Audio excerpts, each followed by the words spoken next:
पान क्रमांक 215 पौलाचं रोमकरासपत्र अध्याय 8 वचन 18 ते 25 मी वाचतो. कान देऊन ऐका. कारण आपल्यासाठी जे गौरव प्रगट होणार आहे त्याच्या पुढे सांप्रत काळाची दुःखे काहीच नाहीत असे मी मानतो. कारण सृष्टी देवाच्या पुत्रांच्या प्रगट होण्याची प्रतीक्षा अत्यंत उत्कंठेने करीत आहे. कारण सृष्टी व्यर्थतेच्या स्वाधीन करण्यात आली ती आपखुशीने नव्हे तर ती स्वाधीन करणाऱ्यामुळे. सृष्टीही स्वतः नश्वरतेच्या दास्यातनं मुक्त होऊन तिला देवाच्या मुलांची गौरवयुक्त मुक्तता मिळावी ह्या आशेने वाट पाहते. कारण आपल्याला ठाऊक आहे की सबंध सृष्टी आजपर्यंत कण्हत आहे व वेदना भोगीत आहे. इतकंच केवळ नव्हे तर ज्या आपणाला आत्मा हे प्रथम फळ मिळाले आहे ते आपणही स्वतः दत्तकपणाची म्हणजे आपल्या शरीराच्या मुक्तीची वाट पाहत असता आपल्या ठाई कण्हत आहो. कारण आपण अशी आशा धरून तरलो. जी आशा दृश्य झाली आहे ती आशाच नव्हे, जे दृश्य झाले आहे त्याची आशा कोण धरील. पण जे अदृश्य त्याची जर आपण आशा धरली तर धीराने आपण त्याची प्रतीक्षा करीत असतो. म्हणजे प्रिय भावांना आणि बहिणींनो, पौल सांगत आहे की जे गौरव प्रगट होणार आहेत आपल्यासाठी त्याच्या पुढे सध्याची जी दुःख आहेत ती दुःख काहीच नाहीत असं मी मानतो. येणाऱ्या काळामध्ये जे गौरव आम्ही पाहणार आहोत, जे वैभव आम्ही पाहणार आहोत, त्या वैभवापुढे आज जे आम्ही दुःख भोगत आहोत ती दुःख काहीच नाहीत असं आम्ही मानतो. हालेलुया. माझ्या प्रिय भावांनो आणि बहिणींनो, तो म्हणतोय की सृष्टीला आपण जो शब्द वापरतो नेहमी तो म्हणजे निसर्गसुद्धा देवाच्या पुत्राच्या गौरवाची वाट पाहत आहे. म्हणजे नक्की काय, हे जग नष्ट होणार आहे आणि पुढचं जग जे येणार आहे ते जग देवाच्या पुत्रांनीच भरलेलं असेल आणि त्यामुळे त्या जगामध्ये दुःख नसेल, अश्रू नसतील, कोणत्याही प्रकारचं वाईट नसेल, अनिती नसेल. अशा एका जगाची निसर्ग वाट पाहत आहे. Hallelujah, hallelujah. देवाच्या पुत्रांच्या गौरवाची निसर्ग वाट पाहत आहे. कारण हा निसर्ग, ही सृष्टी जी व्यर्थतेच्या स्वाधीन करण्यात आली ती आप खुशीने नव्हे तर स्वाधीन करणाऱ्यामुळे ह्या जगामध्ये जे काही वाईट चाललेलं आहे, जी काही व्यर्थता आहे ती व्यर्थता मनुष्यामुळे आलेली आहे, ती व्यर्थता निसर्गामुळे आलेली नाही आहे. आंब्याच्या झाडाने पाप केलं म्हणून जग वाईट झालं नाही. आंब्याच्या झाडाचा दोष नाही आहे, सूर्याचा दोष नाही आहे, चंद्राचा दोष नाही आहे, डोंगराचा दोष नाही आहे. पाप हे माणसाने केलं आणि म्हणून निसर्गावरती ही अवस्था आलेली आहे. पुष्कळ ठिकाणी दुष्काळ पडतात, पुष्कळ ठिकाणी भूकंप होतात. निसर्ग वेदना भोगत आहे, निसर्ग दुःख भोगत आहे. पण ते निसर्गाच्या स्वतःच्या पापामुळे नव्हे तर माणसाच्या पापामुळे निसर्गाला दुरावस्था प्राप्त झालेली आहे. एखाद्या भागामध्ये जेव्हा दुष्काळ पडतो आणि जमीन सुकून जाते, जमिनीला तडे जातात, पाण्याचा थेंब तिकडे मिळत नाही आणि प्राणी मरून जातात, तर त्या ठिकाणी जी जमीन आहे त्या जमिनीने पाप केलं का? अजिबात नाही. त्या ठिकाणच्या माणसांनी पाप केलेलं आहे. जमिनीने पाप केलेलं नाही, झाडांनी पाप केलेलं नाही आहे, पशुप्राण्यांनी पाप केलेलं नाही आहे, पक्ष्यांनी पाप केलेलं नाही आहे, निसर्गाचं पाप नाही आहे. ते निसर्ग ज्या दुरावस्थेला पोहोचलेला आहे त्याचं कारण निसर्गाच्या स्वतःच्या पापामुळे नव्हे, आप खुशीने नव्हे तर स्वाधीन करणाऱ्यामुळे. स्वाधीन करणारा मनुष्य आहे. ह्या जगाला सैतानाच्या स्वाधीन कोणी केलं? मनुष्याने केलं.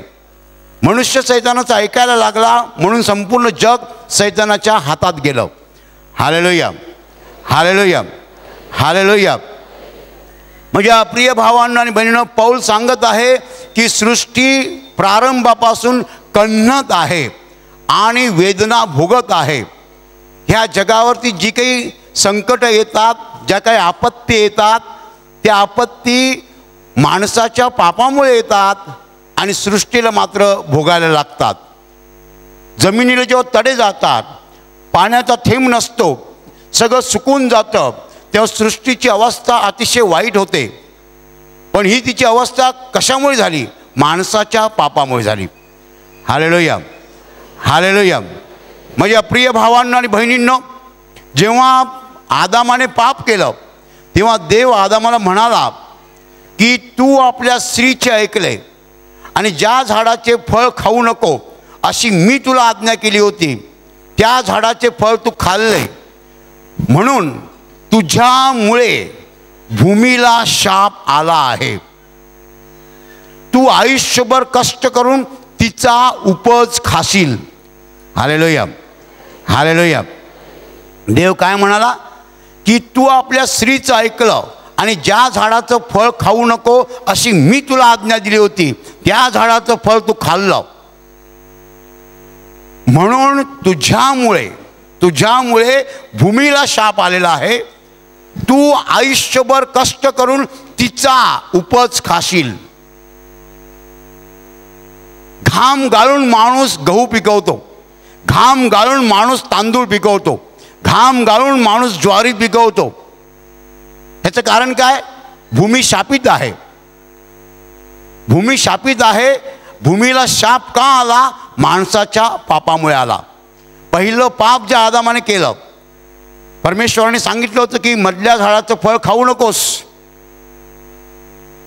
परंतु एवेने ते फळ खुडलं. एवेला कोणी खुडायला सांगितलं? सैतानाने. सैतान कोणत्या रूपात आला होता? सापाच्या रूपात. आणि एवेने ते फळ खुडलं, स्वतः खाल्लं आणि मग आदामाला खायला दिलं. आदामाने कुणाचं ऐकलं? बायकोचं ऐकलं. देवाने सांगितलं तो फळ खाऊ नको. त्याने जर एवेला सांगितलं असतं हे फळ मी खाणार नाही कारण देवाने मला सांगितलं फळ खायचं नाही, देवाने मला सांगितलेलं फळ खायचं नाही, मी हे फळ खाणार नाही, असं जर आदामाने एवेला सांगितलं असतं पाप घडलं नसतं. म्हणजे प्रिय भावांनो आणि बहिणींनो, आदामाने ते फळ खाल्लं आणि पाप केलं. तेव्हा देव म्हणतोय तू आपल्या स्त्रीचे ऐकले आणि ज्या झाडाचं फळ खाऊ नको अशी मी तुला आज्ञा दिली होती, त्या झाडाचे फळ तू खाल्ले, म्हणून तुझ्यामुळे भूमीला शाप आलेला आहे. तू आयुष्यभर कष्ट करून तिचा उपज खाशील. ती गहू देईल ते खायला लागतील, ती तांदूळ देईल ते खायला लागतील. कष्ट करून म्हणजे घाम गाळून, मेहनत करून. 6000 वर्षापूर्वी देवाने बोललेले हे शब्द आहेत. येशू आल्यानंतर 2000 वर्ष उलटून गेली. येशू यायच्या अगोदर 4000 वर्ष. एकूण 6000 वर्षाचा हा काळ आहे. 6000 वर्षापूर्वीचे देवाचे शब्द आहेत. आजही आपण कष्ट करून तांदूळ खातो, आजही आपण कष्ट करून गहू खातो, आम्ही जमिनीचा उपज खातो. आंबासुद्धा जमिनीचा उपज आहे. माझ्या प्रिय भावांनो आणि बहिणींनो, उत्पत्तीच्या पुस्तकामध्ये उत्पत्ती अध्याय 3 वचन 17 आणि उत्पत्ती अध्याय 1 वचन 28 असं म्हणतं, देवाने माणसाला आशीर्वाद दिला. आशीर्वाद दिला त्याने काय सांगितलं की फलद्रूप व्हा, बहुगुणित व्हा, पृथ्वी व्यापून टाका. हालेलुया. काय करा? पृथ्वी व्यापून टाका. आकाशातील पक्षी, समुद्रातील मासे आणि पृथ्वीवर संचार करणारे प्राणी यावर सत्ता चालवा. पण आज आपल्याला हे दिसत नाही आहे. माणूस व्यापलेला दिसत नाही आहे आणि अशा रीतीने पृथ्वीवरती हा शाप आलेला आहे, भूमीवर हा शाप आलेला आहे. संपूर्ण सृष्टी वेदना भोगत आहे, दुःख भोगत आहे आणि या जगावरती मोठे शाप आलेले आहेत. माणूस ह्या जगामध्ये आनंदी नाही आहे. कारण माणूस जे काही करतो ते व्यर्थता आहे. त्याला कळत नाही आहे त्याने काय करायला पाहिजे. अज्ञानाचा अंधार सर्वत्र पसरलेला आहे आणि आम्ही या जगामध्ये देवाच्या इच्छेप्रमाणे जगत नाही आहोत. आम्ही पाप करतो, चुका करतो, अपराध करतो आणि त्याचे परिणाम आमच्या जीवनामध्ये आम्ही भोगतो. तो असं म्हणतो, ज्या आपणाला आत्मा हे प्रथम फळ मिळालेले आहे ते आपण सुद्धा मुक्तीची म्हणजे दत्तकपणाची वाट पाहत आहोत. देवाने आपल्याला दत्तक घेतलेलं आहे त्याचा पुत्र येशू याच्याद्वारे. आणि जे लोक येशूचे आहेत ते सुद्धा वाट पाहत आहेत. कसली वाट पाहत आहेत? एक दिवस असा येईल की हे जग बदलेल, अनिती जाईल, आजार जातील, दुःख जाईल, संकट जातील, ह्या जगाचा स्वर्ग बनेल. याची वाट आम्ही सगळेच पाहत आहोत. कारण आम्ही त्याची प्रचिती घेतलेली आहे, आम्ही त्याची चव घेतलेली आहे, आम्ही त्याचा अनुभव घेतलेला आहे. देवाच्या गौरवाचा, देवाच्या वैभवाचा, देवाच्या सामर्थ्याचा अनुभव आम्ही घेत आहोत. म्हणून आम्हाला हवं आहे की एक दिवस देवाचं राज्य या ठिकाणी प्रगट होईल. माझ्या प्रिय भावांनो आणि बहिणींनो, जे लोक येशूचे आहेत ते निश्चितपणे मुक्तीची वाट पाहत आहेत. हे जग जे आहे ते जग देवाच्या इच्छेनुसार चालत नाही आहे. हे जग सैतानाच्या इच्छेनुसार चालतं आहे. हे जग सैतानाच्या मुठीत आहे. योहानाच्या पहिल्या पत्रात अध्याय 5 वचन 19 असं म्हटलेलं आहे, संपूर्ण जग त्या सैतानाच्या अधीन आहे. सर्व जग त्या दुष्टाला वश झालेलं आहे. हे जग जे आहे ते सैतान चालवतो आहे आणि म्हणून ह्या जगामध्ये आनंद नाही आहे, शांती नाही आहे. म्हणून या जगामध्ये पाप आहेत आणि पापांचे परिणाम आहेत. हे जग जगण्याच्या लायकीचं नाही आहे, त्याला नरकाचं रूप प्राप्त झालेलं आहे आणि आम्ही मुक्तीची वाट पाहत आहोत. आम्हाला यातनं मुक्ती हवी आहे, आम्हाला यातनं सुटका हवी आहे, आम्हाला यातनं सुटका हवी आहे. आम्हाला बाहेर पडायचं आहे. आम्हाला असं जग पाहिजे की जिकडे आजार नाही आहे. आम्हाला असं जग पाहिजे आहे जिकडे गरिबी नाही आहे. आम्हाला असं जग पाहिजे आहे जिकडे भांडणं नाही आहेत. अशा एका जगाची आम्ही उत्कंठेने मनापासून वाट पाहत आहोत. हालेलुया. पण त्या जगामध्ये कोणते लोक असतील? फक्त देवाचे लोक असतील, जे भांडणार नाहीत असे लोक असतील, जे पाप करणार नाहीत असे लोक असतील, म्हणजे आजार येणार नाहीत. सृष्टी वाट बघते. कसली वाट बघते? की एक दिवस या सृष्टीवरती, या जगामध्ये फक्त देवाचे लोक राहतील, पाप करणार नाहीत, सगळं काही चांगलं चालेल. ह्याची वाट निसर्ग पाहतो आहे. झाडं पाहत आहेत, पक्षी पाहत आहेत, प्राणी पाहत आहेत.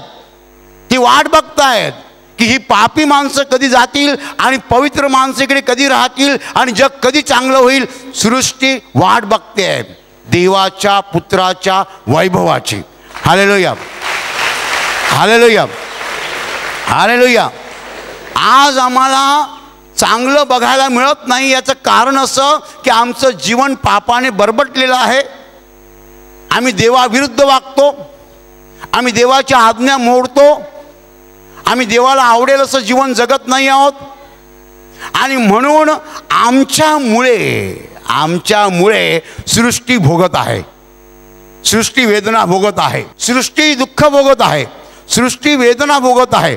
सृष्टीवरती दुष्काळ येत आहेत, भूकंप येत आहेत, पाणी नाही आहे पुष्कळ ठिकाणी, प्राणी मरत आहेत.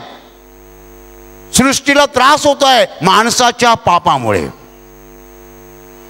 देवाने आदामाला सांगितलं, तू आपल्या स्त्रीचे ऐकले आणि ज्या झाडाचं फळ खाऊ नको अशी मी तुला आज्ञा दिली होती, त्या झाडाचं फळ तू खाल्लं, म्हणून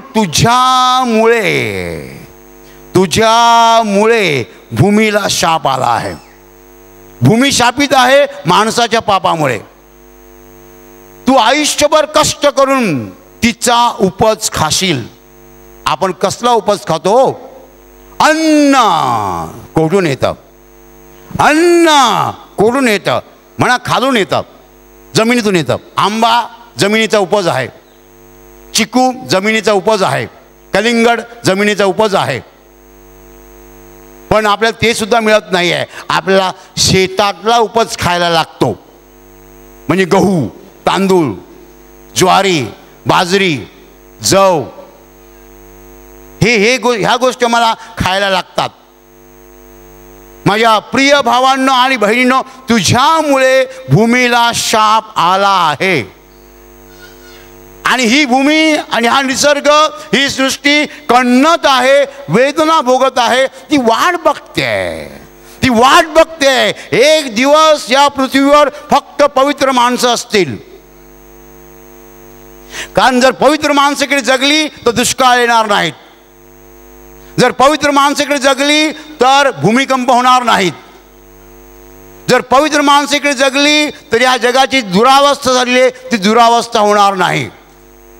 भूमी वाट पाहते आहे, निसर्ग वाट पाहतो आहे, कधीतरी हे संपेल. नाटकाच्या 3ऱ्या अंकाला आरंभ होईल. नाटकाचा 3रा अंक सुरू झाला की आपण चप्पल शोधतो, बुटं शोधतो, सँडल शोधतो. व्यवस्थित आहे ना सगळं, बेल्ट बीट नीट करतो, केस वगैरे का. आता लवकरच थिएटर सोडायचं आपल्याला. हालेलुया, हालेलुया, हालेलुया, हालेलुया. माझ्या प्रिय भावांनो आणि बहिणींनो, सृष्टी कण्णत आहे आणि सृष्टी व्यर्थतेच्या अधीन आहे. बाबा बा बा बा बा व्यर्थतेच्या अधीन. जे काही या जगामध्ये घडत आहे व्यर्थता आहे. काय आहे? काय आहे? व्यर्थता. इंग्रजी शब्द आहे फ्युटिलिटी. फ्युटिलिटी, व्यर्थता. व्यर्थता म्हणजे जे काय आपण करतो ते व्यर्थ आहे. ही सृष्टी, हे जग आणि ही दुनिया व्यर्थतेच्या अधीन आहे. व्यर्थतेच्या अधीन म्हणजे व्यर्थतेच्या ताब्यात आहे. आम्ही घाम घालतो व्यर्थपणे, सगळं आमचं व्यर्थ आहे. त्यातनं निष्पन्न काही होत नाही, फलद्रूप काही होत नाही आहे, फायदेशीर काही नाही आहे. ही सृष्टी व्यर्थतेच्या अधीन आहे. पृथ्वी व्यर्थतेच्या अधीन आहे. जग व्यर्थतेच्या अधीन आहे. आम्ही जे करतो ते व्यर्थ आहे. सत्य यांना ठाऊक नाही आहे. सत्यापासून जग दूर आहे. माझ्या प्रिय भावांनो आणि बहिणींनो, देवाच्या लोकांकडे सत्य आहे, परंतु त्या सत्याला ह्या जगामध्ये वाव नाही आहे. मी काय म्हणालो? देवाच्या लोकांना सत्य ठाऊक आहे, पण सत्याला ह्या जगामध्ये वाव नाही आहे. माझ्या प्रिय भावांनो आणि बहिणींनो, योहानाच्या पत्रामध्ये 1 पत्र अध्याय 5 वचन 19 आहे. सर्व जग त्या दुष्टाला वश झालेला आहे, त्या सैतानाला वश झालेला आहे, त्या सैतानाच्या मुठीत आहे. माझ्या प्रिय भावांनो आणि बहिणींनो, सर्व जग त्या दुष्टाच्या अधीन आहे. सृष्टी सैतानाच्या अधीन आहे. सृष्टी व्यर्थतेच्या अधीन आहे. जी व्यर्थता आहे ते आम्ही करणार. हालेलुया. आणि आता मी पुन्हा त्या वचनाकडे येतो. देवाने जेव्हा जग निर्माण केलं तेव्हा देव माणसाला आशीर्वाद देऊन बोलला, उत्पत्ती 1:18, की फलद्रूप व्हा, बहुगुणित व्हा, पृथ्वी व्यापून टाका. आज 6000 वर्षानंतर आम्ही पृथ्वी व्यापत नाही आहोत. आम्ही खेडी सोडून शहराकडे चाललो. देव म्हणतो पृथ्वी व्यापून टाका.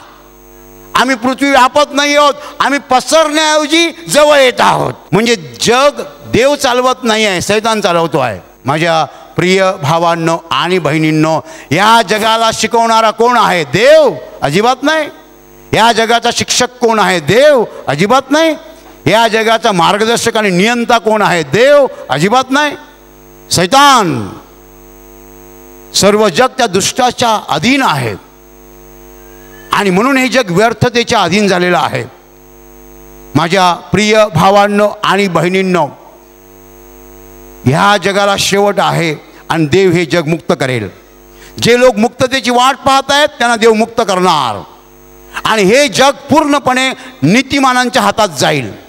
प्रत्येक माणूस नीतिमान असेल, प्रत्येक माणूस पवित्र असेल, प्रत्येक माणूस देवभीरू असेल, प्रत्येक माणूस पापभीरू असेल, प्रत्येक माणूस देवाला नमन करणारा असेल, प्रत्येक माणूस देवाची उपासना करणारा असेल, प्रत्येक माणूस देवाची वचनं अंतःकरणात बाळगणारा असेल.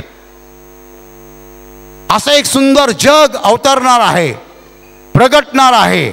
आणि त्याची वाट केवळ निसर्गच पाहत नाही आहे, तर ज्यांना येशूची ओळख आहे असे देवाचे पुत्र आणि देवाच्या कन्या वाट पाहत आहेत. कारण आम्हाला ठाऊक आहे आणि पक्क ठाऊक आहे की ह्या जगाला निर्माण करता आहे आणि तो निर्माण करता प्रेमाचा सागर आहे. आणि आम्हाला हेही माहीत आहे की तो आमच्यावर अमर्याद प्रेम करतो आहे. आणि आम्हाला हेही माहीत आहे की आम्ही आनंदी असावं अशी त्याची इच्छा आहे. पण माणसाच्या अपराधामुळे आणि चुकामुळे ह्या जगाला अशी वाईट स्थिती प्राप्त झालेली आहे. माझ्या प्रिय भावांनो आणि बहिणींनो, परमेश्वर जो प्रेमाचा सागर आहे, जो तुमच्या माझ्यावर अमर्याद प्रेम करतो, त्याला असं वाटतं की आपण नेहमी आनंदी असावं, आपण वैभवशाली असावं. पण माणसाने पापामुळे हे जग सैतानाच्या हातात दिलेलं आहे, स्वाधीन केलेलं आहे. आणि सैतानाच्या शब्दा बरहुकुम हे जग चालतं, सैतानाच्या इशाऱ्यानिशी हे जग चालतं. सर्कशीमध्ये जसा एक माणूस असतो, रिंग मास्टर म्हणतात, तो प्राण्यांना हलवतो, तसा ह्या जगाचा रिंग मास्टर सैतान आहे. पण माझ्या प्रिय भावांनो आणि बहिणींनो, पुष्कळ लोकांना असं वाटत असेल हे असंच चालू राहणार. नाही नाही नाही. मत्तेचं सुसमाचार अध्याय 24 वचन 29, त्या दिवसातील संकटानंतर लागले सूर्य अंधकारमय होईल, चंद्र प्रकाश देणार नाही, आकाशातील तारे गळून पडतील आणि आकाशातील बळे डळमळतील. तेव्हा वचन 30, तेव्हा मनुष्याच्या पुत्राचे चिन्ह आकाशात प्रगट होईल. मग पृथ्वीवरील सर्व जातीचे लोक शोक करतील व ते मनुष्याच्या पुत्राला म्हणजे येशूला मोठ्या पराक्रमाने व वैभवाने मेघावर आरूढ होऊन येताना पाहतील.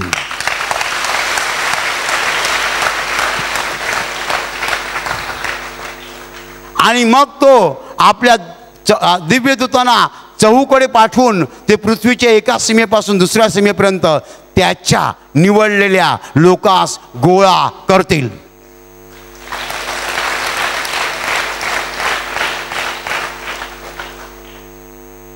पुष्कळ लोकांना असं वाटतं जे चाललंय तसंच चालू राहणार. अजिबात नाही. जे चाललंय त्याचं शूटिंग चालू आहे, वरती शूटिंग चालू आहे. प्रत्येक सेकंद देवाचा कॅमेरा टिपतोय. Hallelujah, hallelujah.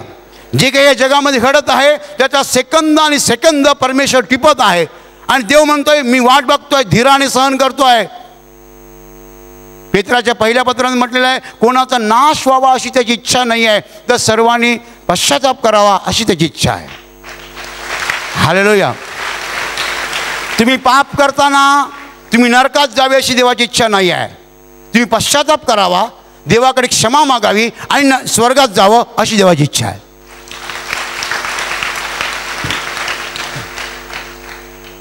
पापामुळे सगळे नरकात जातील. काही लोक म्हणतील मग जगाचा शेवट लवकर का होत नाही? अहो, लवकर झाला तर सगळेच नरकात जातील. हो, देव म्हणतो पश्चाताप करा, पश्चाताप करा, पश्चाताप करा, पश्चाताप करा. बदला, परिवर्तन घडवून आणा, चाल बदला, मार्ग बदला, वाकडी चाल सोडून द्या, सरळ मार्गाने चला. परमेश्वर पश्चातापाला संधी देत आहे.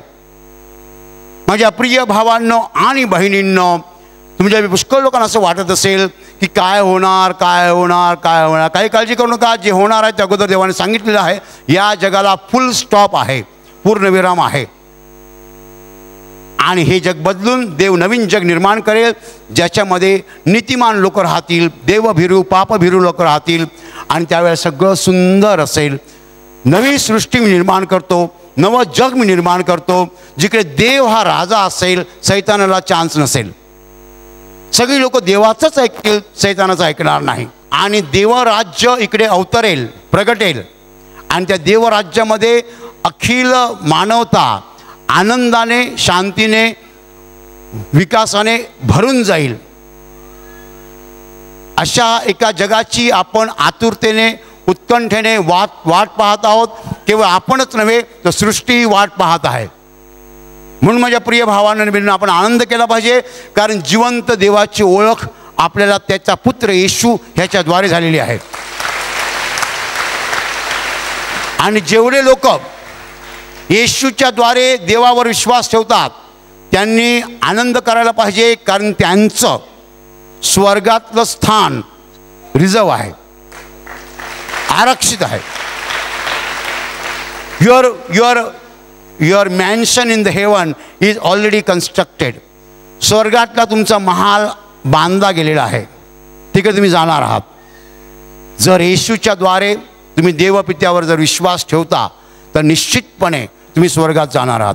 आणि आता मी तुमच्यासाठी प्रार्थना करत आहे. तुमचे डोळे मिठा आणि तुमच्या शरीराच्या ज्या भागाला आजार आहे त्या भागावर हात ठेवा. विश्वासाने हात ठेवा. प्रभू येशू स्वतः तुम्हाला स्पर्श करेल आणि एका क्षणात तुमचा आजार नाहीसा करेल. तुमच्या शरीरातील प्रत्येक आजार प्रभू येशूच्या पवित्र नावात नष्ट हो. तुमच्या जीवनातील प्रत्येक दुःख प्रभू येशूच्या पवित्र नावात नष्ट हो. आणि तुमच्यावर आणि तुमच्या कुटुंबावर प्रभू येशूचे महान आशीर्वाद होत.